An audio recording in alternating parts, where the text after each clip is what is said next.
now that I got this back brought down to the layer I want to mark on and laid my bow out on, what I like to do next, I like to take a string and just kind of see where my string is going to lay on the bow after, after the bow is made. Here I still don't know what style I want a bow yet, but I'm thinking something like a home guard style, or they're called Mollegebet, somebody call them. I'm not sure if that pronunciation is good. Somebody just thought, wow, we pronounced that bad. What I like to do is I like to make a loop in one side of the rope, one side of the twine here. I put the loop over this end. Then I take the excess string, I bring it over the top, and that'll hold that in for me. And I'll take this end down here. Let's let that go on the floor. Then I can look at it and see where I want the string to eventually be laid out. Now, I'm not sure that would be good because you get the little thing here. So the thing I'll do is I'll move it over to this side. Because my plan is to have a bow that has thin tips up to the first 8 inches or so, then to widen out to the handle area, to do the same on the other side. Let's look at it from there. If I got the string moved over there.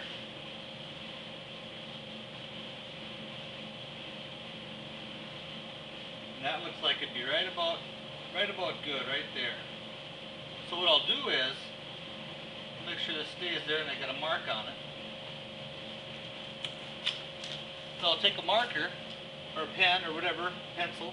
I'll make a mark where this string crosses here, where it crosses there. That's going to be the center of my tips. And then I can take and follow the grain of the bow down and then lay out my handle and the limbs and the tips after I got these point tips established. What I'm going to do now, after I have these tips laid out, is I like to go down and mark the string, where the string is here. And then after I mark the whole string, I'll take the string off, I'll make a center line down, and that'll just show me where my string is going to end up. And then that'll let me lay out the bow, knowing where the string is going to be. It's going to help me lay out the bow. So that's what I'll do now, is I'll finish marking this out, and I'll make a straight line all the way down the bow. Stave, not a bow yet.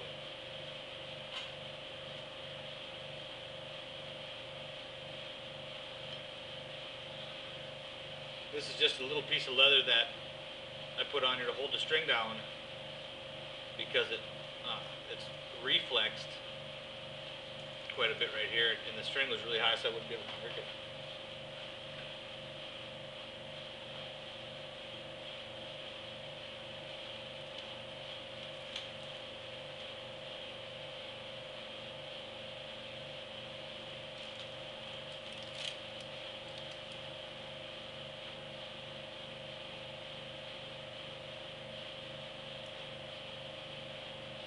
If it's not perfect, that's okay, because like I said, this is just a guideline.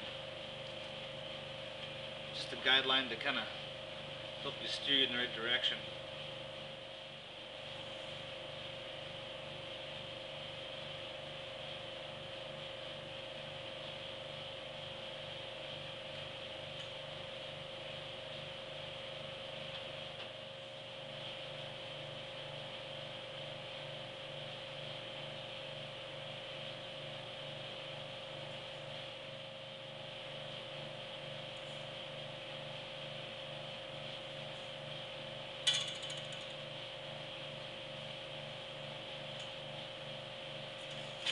And now that I got that line, now I can start laying out my tips and my limbs and my handle area. What I'll do next is I'll take and measure the length, and then I'll figure out which end is going to be top and bottom, and then I'll lay out my handle area. Okay, I'm not sure if you can see this or not, but I have some marks right here. My bow is 65 inches long, so I measured down 32 and a half, and this is my center point right here. Well, this part of the stave is a big reflex, and this part of the stave is straight. So what I'm going to do is I'm going to make this reflex part of the stave the upper limb, and that one the lower limb. And I'm going to put my top of my handle 1 inch above center, and then my 4-inch handle going below center. So that'll mean that this lower limb will be shorter than this higher limb, so it'll be under more stress if you have an even draw.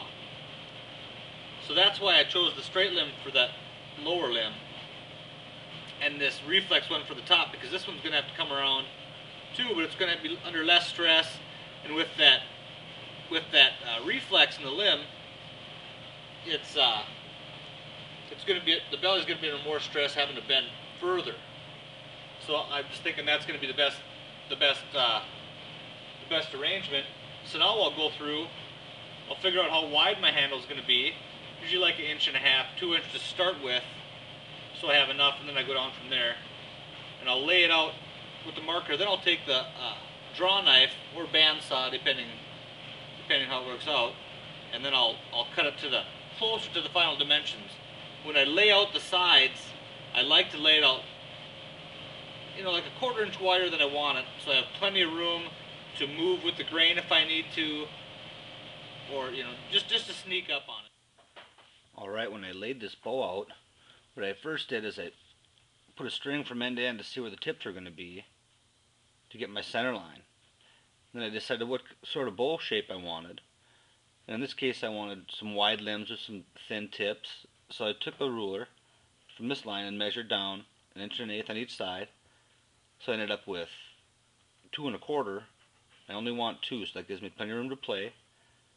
And I made marks all along the bow, and then I came back with a straight edge and just connected the dots.